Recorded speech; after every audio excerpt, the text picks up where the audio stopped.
बहुत समय पहले की बात है। किसी गांव में एक बहुत ज्ञानी पंडित रहता था। एक दिन वह अपने बचपन के दोस्त से मिलने के लिए दूसरे गांव में जा रहा था। उसका वह दोस्त बचपन से ही गूंगा और एक पैर से अपाहिज था। उस पंडित के गांव से उसके दोस्त का गांव काफ़ी दूर था। वहां जाने के लिए बीच बीच में कई सारे छोटे छोटे गांव पड़ते थे। पंडित रास्ते में अपनी धुन में चला जा रहा था। चलते चलते उसकी मुलाकात एक व्यक्ति से होती है। रास्ते में उसे एक आदमी मिलता है जो ऐसा लगता था कि वह किसी का इंतज़ार कर रहा है और वह भी पंडित के साथ चलने लगता है। उस आदमी को देखकर पंडित बहुत खुश हो जाता है। उसने सोचा चलो अच्छा हुआ, साथ साथ चलने से उसका सफ़र आसानी से कट जाएगा।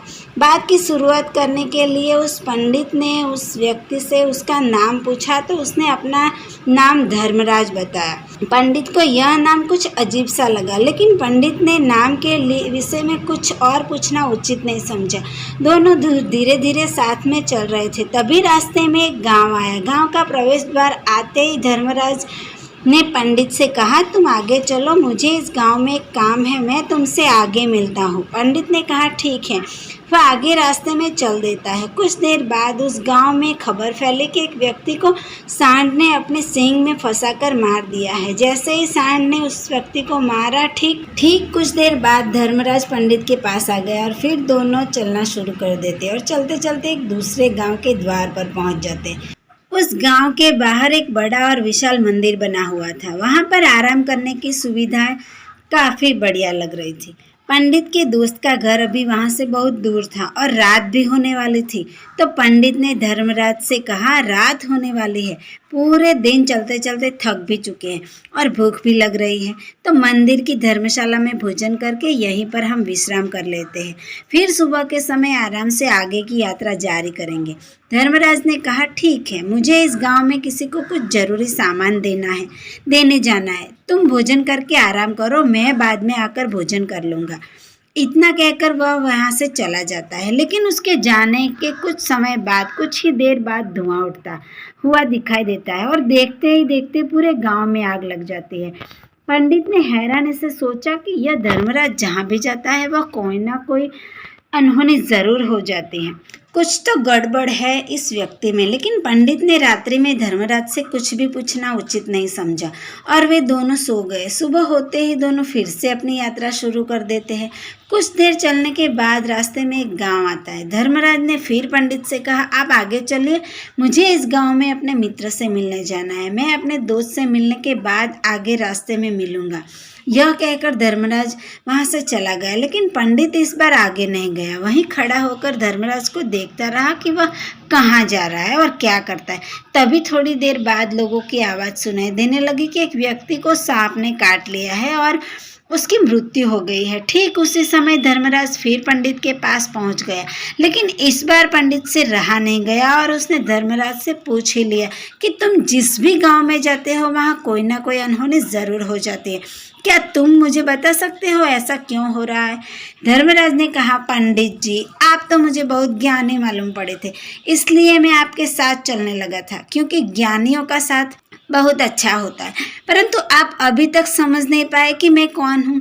पंडित ने कहा, समझ गया हूँ, लेकिन मुझे कुछ शंका है। अगर आप ही अपना उपयुक्त परिचय दे देते तो मुझे आसानी होगी। तब धर्मराज ने जवाब दिया कि मैं यमदूत हूँ। यमराज की आज्ञा से उन लोगों के प्राण हरण करता हूँ जिनकी उम्र पूरी हो चुकी है। हालांकि पंडित को पहले से ही इस बात की आशंका थी, फिर भी धर्मराज के मुंह से यह बातें सुनकर वह घबरा गया। लेकिन वह हिम्मत करके पूछता है कि अगर तुम सच में यमदूत हो तो मुझे बताओ, अगली मृत्यु किसकी है? धर्मराज ने जवाब दिया, अगली मृत्यु तुम्हारे उसी मित्र की है जिससे तुम मिलने जा रहे हो, और उसकी मृत्यु का कारण भी तुम ही बनोगे। यह बात सुनकर पंडित सहम गया और सोच में पड़ गया कि अगर सच में यह धर्मराज यमदूत हुआ तो उसकी बात भी सच होगी और उसके कारण मेरे बचपन के सबसे अच्छे मित्र की मृत्यु हो जाएगी। तो सबसे अच्छा तो यही होगा कि मैं अपने मित्र से मिलने ही न जाऊँ, कम से कम मैं उसकी मृत्यु का कारण तो नहीं बनूंगा। धर्मराज ने मुस्कुराते हुए कहा, तुम जो सोच रहे हो वह सब मुझे पता है, मगर तुम्हारे मित्र से मिलने न जाने से नियति नहीं बदल जाएगी। तुम्हारे मित्र की मृत्यु निश्चित है और वह अगले कुछ ही पलों में घटित होने वाली है। महाकाल के मुंह से ऐसी बातें सुनकर पंडित को झटका लगा, क्योंकि महाकाल ने पंडित के मन की बातें पढ़ ली थी, जो कि एक सामान्य व्यक्ति के लिए असंभव था। अब पंडित को विश्वास हो गया था कि यह धर्मराज सचमुच में यमदूत ही है। जब पंडित को यह पूर्ण विश्वास हो गया कि धर्मराज जी यमदूत है, तो वह घबरा गया। वह अपने मित्र की मृत्यु का कारण नहीं बनना चाहता था, इसलिए वह पलटकर अपने गांव की तरफ वापस जाने लगा। लेकिन जैसे ही पंडित वापस जाने के लिए मुड़े, उसने देखा कि उसका मित्र तेजी से उसकी तरफ चला आ रहा है, जो कि पंडित को देखकर अत्यंत प्रसन्न दिखाई पड़ रहा था। अपने मित्र के आने की गति को देखकर पंडित को ऐसा लगा कि जैसे उसका मित्र काफी देर से उसका ही पीछा कर रहा है, लेकिन वह बचपन से गूंगा था और एक पैर से अपाहिज भी था, इसलिए ना तो वह पंडित को आवाज देकर रोक पाया था और ना ही उस तक पहुंच पा रहा था। लेकिन जैसे ही वह पंडित के पास पहुंचा, अचानक ही जमीन पर गिर पड़ा और तुरंत ही उसकी मृत्यु हो गई।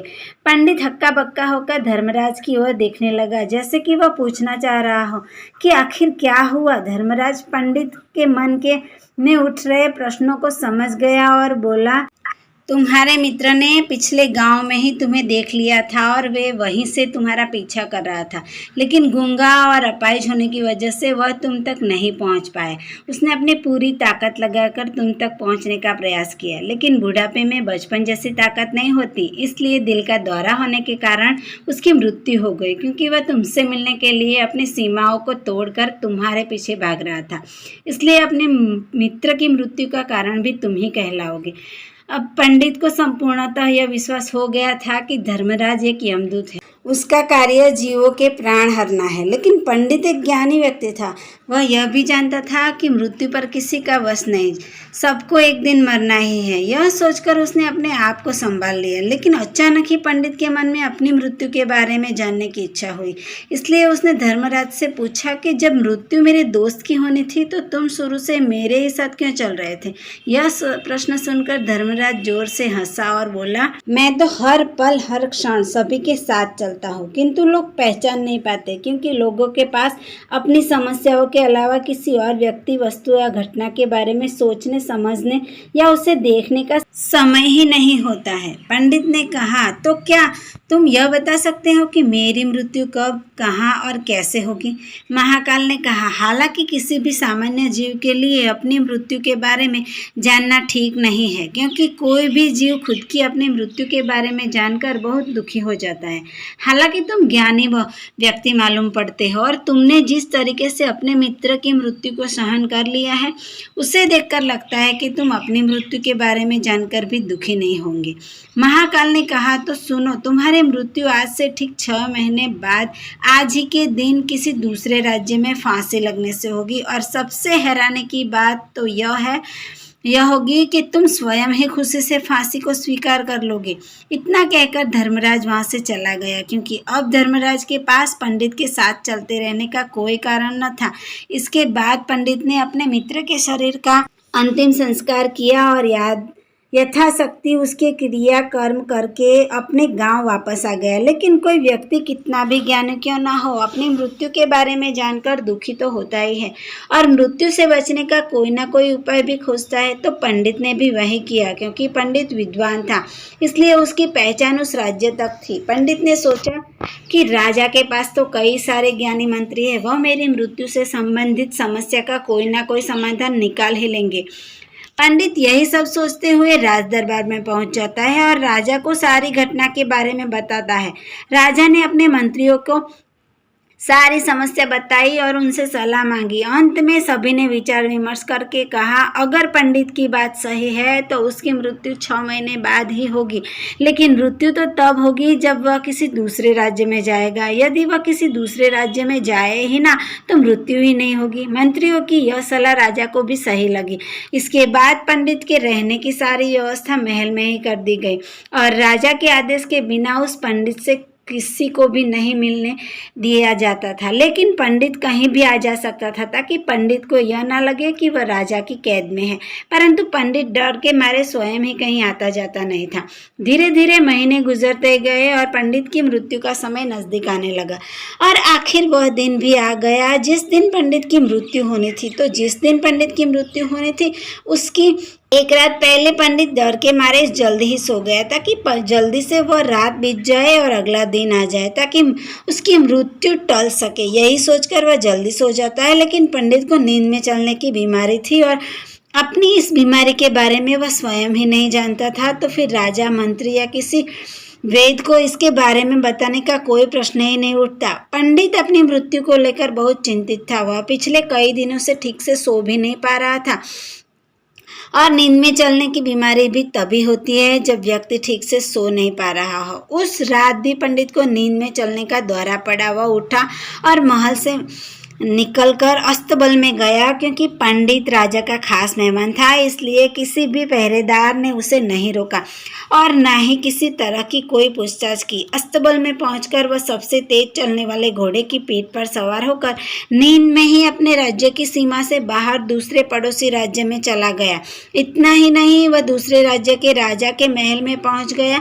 उस महल के पहरेदार ने भी उसे नहीं रोका और ना ही कोई पूछताछ की। सभी लोग रात्रि का अंतिम प्रहर होने के कारण गहरी नींद में थे। वह पंडित सीधे राजा के शयन कक्ष में पहुंचा जहां राजा और रानी सो रहे थे। वह पंडित वहीं जाकर सो गया। सुबह हुई तो राजा ने पंडित को रानी के बगल में सोया हुआ देखा तो राजा बहुत क्रोधित हो गया।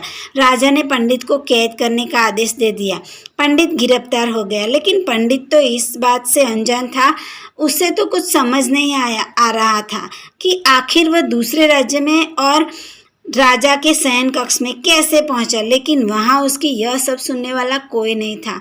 अगली सुबह राजा ने पंडित को दरबार में पेश करने का आदेश दिया। कुछ देर बाद उस पंडित को दरबार में लाया गया। पंडित को देखते ही राजा इतना आग बबूला हो गया कि उसे फांसी पर चढ़ा देने का हुक्म सुना दिया। फांसी की सजा सुनकर पंडित कांप गया, लेकिन फिर भी थोड़ी सी हिम्मत जुटाकर राजा से बोला, महाराज, मैं नहीं जानता कि मैं राजमहल तक कैसे पहुंचा। मैं यह भी नहीं जानता हूँ कि आपके शयन कक्ष तक मैं कैसे आया और आपके महल के किसी पहरेदार या सैनिक ने मुझे रोका क्यों नहीं। लेकिन मैं इतना ज़रूर जानता हूँ कि आज मेरी मृत्यु होनी है और वह होने भी जा रही है। राजा को यह बात थोड़ी अजीब लगी। उसने पंडित से पूछा, तुम्हें कैसे पता कि आज तुम्हारी मृत्यु होनी है? राजा के इस प्रश्न के जवाब में पंडित ने पिछले 6 महीने का सारा वाक्य राजा को सुना दिया और बोला, महाराज, मेरा क्या, किसी भी सामान्य व्यक्ति में इतना साहस नहीं कि वह राजा के शयन कक्ष में राजा की उपस्थिति में रानी के साथ सो जाए। राजा को पंडित की बात में थोड़ा तर्क दिखाई पड़ा, परंतु उसने सोचा कि यह मृत्यु से बचने के लिए धर्मराज और उसके द्वारा अपनी मृत्यु की भविष्यवाणी की कहानी बना रहा है। इसलिए राजा ने पंडित से कहा कि यदि तुम्हारी बात सत्य और आज यह तुम्हारी मृत्यु का दिन है, जैसा कि यमदूत धर्मराज ने तुमसे कहा था, तो आज तुम्हारी मृत्यु का कारण मैं नहीं बनूंगा। लेकिन यदि तुम्हारी बात झूठी निकली तो निश्चिंत ही आज तुम्हारी मृत्यु का दिन होगा और ना, क्योंकि जिस दिन राज्य से पंडित आया था उस राज्य का राजा इस राजा का मित्र था। इसलिए इस राजा ने तुरंत अपने 2 सैनिक को पड़ोसी राजा के पास भेजकर पंडित की बात की सत्यता का प्रमाण मांगने भेजे गए सैनिक शाम तक लौटे और उन्होंने राजा को बताया कि महाराज, पंडित जो कुछ भी कह रहा है यह सब सत्य है। पड़ोसी राज्य के राजा ने पिछले 6 महीने से पंडित के रहने की सारी व्यवस्था अपने ही महल में कर रखी थी।